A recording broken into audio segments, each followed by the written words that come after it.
മുല്ലപ്പെരിയാറിൽ നിന്ന് കൃഷി ആവശ്യത്തിനായി തമിഴ്നാട് വെള്ളമെടുത്തു തുടങ്ങി. തേനി ജില്ലയിലെ നെൽപ്പാടങ്ങളിലേക്ക് ഒന്നാം കൃഷിക്കായിട്ടാണ് വെള്ളം കൊണ്ടുപോകുന്നത്. തുടർച്ചയായി 120 ദിവസം 300 ഖനിയടി വെള്ളം അണക്കെട്ടിൽ നിന്ന് കൊണ്ടുപോകും. മുല്ലപ്പെരിയാർ അണക്കെട്ടിൽ നിന്ന് തേനി ജില്ലയിലെ നെൽപ്പാടങ്ങളിലേക്ക് ഒന്നാം കൃഷിക്കായി തമിഴ്നാട് വെള്ളമെടുത്തു തുടങ്ങി. തുടർച്ചയായ 5ാം വർഷമാണ് ജൂൺ ആദ്യവാരം തന്നെ വെള്ളം കൊണ്ടുപോകുന്നത്. അണക്കെട്ടിൽ നിന്ന് കാർഷിക ആവശ്യത്തിനായി സെക്കൻഡിൽ 300 കനടി വെള്ളമാണ് തമിഴ്നാട് കൊണ്ടുപോകുന്നത്. 200 കനടി വെള്ളം കൃഷിക്കും 100 കനടി കുടിവെള്ളത്തിനും ഉപയോഗിക്കും. തുടർച്ചയായി 120 ദിവസം വെള്ളം കൊണ്ടുപോകും. കാലവർഷം ആരംഭിക്കാനിരിക്കെ അണക്കെട്ടിൽ 130.5 അടിയാണ് ജലനിരപ്പ്.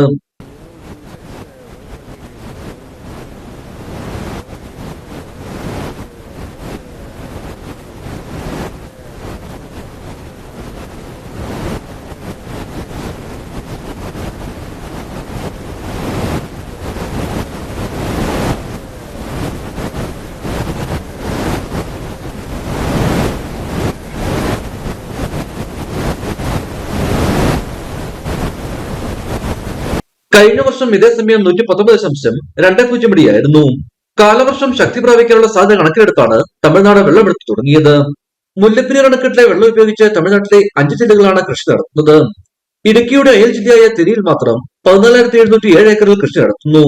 മാർച്ച് മാസം അവസാനത്തോടെ തമിഴ്നാട് ഇവിടെ നിന്നും വെള്ളമെടുത്ത് നിർത്തുകയും ലോവർ ക്യാമ്പ് പവർ സ്റ്റേഷനിലും പെൻസ്റ്റോക്കിലും അറ്റകുറ്റപ്പണികൾ ആരംഭിക്കുകയും ചെയ്തിരുന്നു. ഇടുക്കി വിഷൻ, കുമളി.